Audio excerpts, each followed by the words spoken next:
ശ്രീകൃഷ്ണ ജയന്തി ബാലഗോകുലം ബാലദിനമായിട്ടാണ് കൊണ്ടാടുന്നത്. ഒരിക്കലും മായാത്ത ബാല്യം, മറക്കാനാവാത്ത ബാലലീലകൾ, കൗതുകം നിറഞ്ഞ കളികളിലെ മഹത്തായ ബാലഗോകുലത്തിന്റെ പ്രതിപുരുഷൻ ഭഗവാൻ ശ്രീകൃഷ്ണന്റെ ഉദാത്തമായ ദർശനങ്ങളറിഞ്ഞ് നാടിന്റെ നവോത്ഥാന പ്രക്രിയയിൽ ഇടം നേടട്ടെ എന്നാഗ്രഹിച്ചുകൊണ്ട് ശോഭായാത്രയുടെ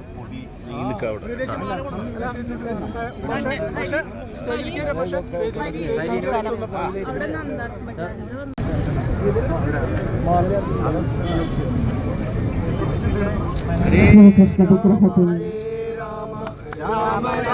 മാല ചേർത്തിക്കൊണ്ട് ബഹുമാനപ്പെട്ട കേന്ദ്രമന്ത്രി ശോഭായാത്രയുടെ ഔപചാരികമായ ഉദ്ഘാടന കർമ്മം നിർവഹിക്കുകയാണ്. ഹരേ കൃഷ്ണ കൃഷ്ണ കൃഷ്ണ ഹരേ ഹരേ ഹരേ രാമ.